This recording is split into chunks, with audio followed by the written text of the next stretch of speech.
Indonesia adalah salah satu pasar tembakau terbesar di dunia. Namun, Indonesia juga diakui sebagai penyumbang sampah plastik terbesar kedua di lautan.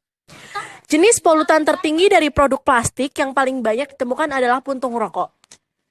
Diperkirakan sekitar 148.705 ton puntung rokok beserta pembungkus rokok dibuang sebagai sampah beracun di Indonesia setiap tahun. Triliunan limbah puntung rokok menghasilkan kontaminasi kimiawi di lingkungan. Hubungan dengan Peraturan Pemerintah Nomor 109 Tahun 2012 tentang pengamanan bahan mengandung zat aditif berupa produk tembakau bagi kesehatan, di mana produk tembakau adalah suatu produk yang secara keseluruhan atau sebagian terbuat dari daun tembakau sebagai bahan bakunya yang diolah untuk digunakan dengan cara dibakar, dihisap, dihirup, atau dikunyah. Atas hal tersebut, mengingat bahwa bahaya puntung rokok bagi kesehatan dan lingkungan hidup, maka besar harapan agar seluruh pihak untuk mengolah sampah puntung yang dihasilkan agar tidak mencemari lingkungan. Oleh karena itu, kelompok kami mengambil tema darurat sampah puntung rokok karena dirasa masyarakat masih minim kesadaran terhadap bahaya sampah puntung rokok. Terbukti dari tidak banyak yang menyadari bahwa sampah puntung rokok merupakan limbah berbahaya dan beracun karena dapat mencemari lingkungan dan membahayakan kelangsungan hidup manusia. Hubungan antara kedua regulasi tersebut, jika dikaitkan dengan kondisi sosial mengenai bahaya merokok saat ini, ialah rokok sangat merugikan dari segi kesehatan, baik bagi perokok aktif maupun pasif. Bagi perokok aktif, dalam jangka waktu beberapa tahun ke depan akan memberikan penyakit komplikasi seperti kanker paru-paru dan lain-lain. Dan kerugian ini juga dialami oleh seseorang sebagai perokok pasif, mana mereka akan menghirup asap rokok yang juga berbahaya bagi kesehatan mereka. Regulasi yang sudah disebutkan tadi memberikan gambaran bahwa pentingnya menjaga kesehatan dari bahaya merokok. Dalam hal ini tentu pemerintah tidak akan menghentikan produksi rokok dikarenakan pajak bea cukai yang dihasilkan dari rokok sangatlah besar. Dan apabila pemerintah menghentikan produksi rokok, akan menghentikan peredaran rokok, maka mengganggu standar ekonomi negara. Aku di sini mau nge-interview kakaknya mengenai implikasi bahaya rokok terhadap perokok aktif dan efektivitas regulasi pemerintah mengenai budaya perokok. Boleh dimulai? Untuk merokok, aku pertama dari teman. Dan itu mungkin kalau misalnya ngerokoknya, dapat rokoknya itu dari teman ya. Tapi kalau misalnya terpengaruhnya itu udah dari lama, dari ayah, karena ayah rokok juga kan. Jadi berarti kayak pengaruh lingkungan sekitar juga ya? Betul. Kakak tahu nggak sih tentang regulasi pemerintah yang membahas tentang persoalan perokok ini gitu? Kalau regulasi undang-undang ya berarti? Iya benar. Kalau regulasi undang-undang sih aku nggak tahu ya. Aku tahunya regulasi seputar cukainya. Baik, sebelumnya apakah Anda merokok? Tidak. Sebagai perokok pasif nih, apa Anda merasa terganggu apabila ada orang yang merokok di sekitar Anda seperti di tempat makan, halte, dan lain-lain? Merasa terganggu ya, soalnya kan itu bukan area smoking. Jadi kayak seharusnya mereka lebih mengerti gitu.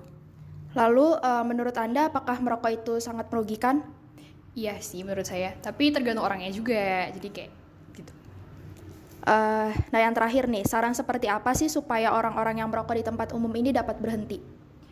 Mungkin lebih kayak ngerti situasi, ngerti tempat juga. Kayak misalnya tadi yang di halte tempat makan itu kan orangnya rame, terus nggak juga semuanya tuh punya smoking area kan. Jadi kayak harusnya mereka lebih paham gitu loh kalau misalnya merokok tuh di tempatnya sendiri, di smoking area atau jauh dari orang lain. Oke. Ya, oke. Sudah berapa lama Pak bekerja sebagai DLH di Kota? Mulai tahun 87. Nah, tahun 87. Berarti udah lama banget ya Pak dari sekarang. Oke, mungkin saya mau tanya 3 pertanyaan saja. Nah, itu mungkin Bapak bisa jawab secara berurutan.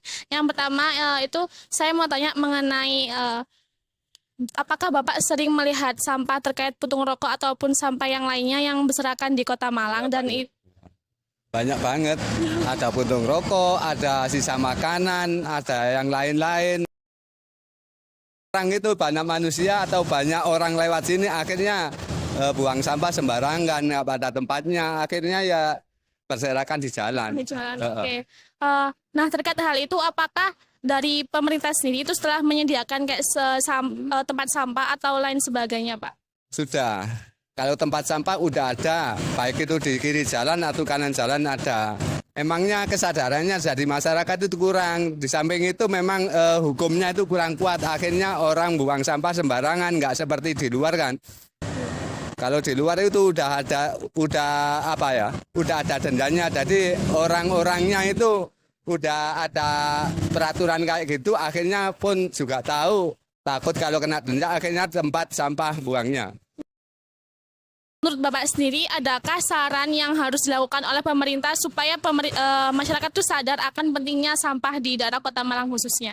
Selagi peraturan itu kurang kuat dari pemerintah, manusia atau masyarakat itu untuk sadar diri itu kurang gimana ya, kedisiplinnya kurang. Akhirnya Rokok merupakan masalah yang semakin serius di Indonesia, mengingat merokok menimbulkan resiko timbulnya berbagai penyakit atau gangguan kesehatan yang dapat terjadi baik pada perokok itu sendiri maupun pada orang lain.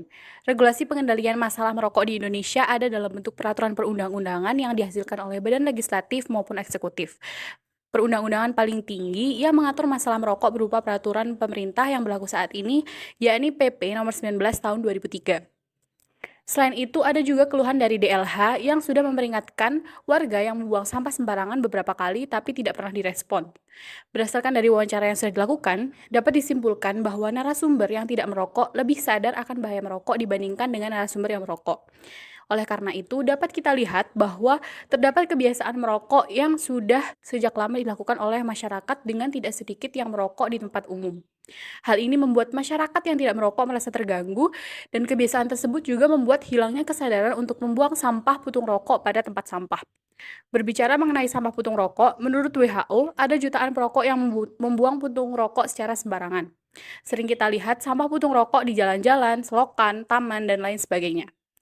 Saran untuk menyikapi masalah ini, maka perlu dilakukan upaya untuk berhenti merokok dengan disertai penyuluhan kesehatan melalui media cetak, media elektronik, atau melalui program-program tertentu. Upaya berhenti merokok bagi seseorang sebenarnya kembali pada diri sendiri. Sedangkan yang perlu diterapkan dalam masyarakat adalah kesadaran dan etika sosial dengan tidak merokok sembarangan serta membuang sampah puntung rokok pada tempatnya.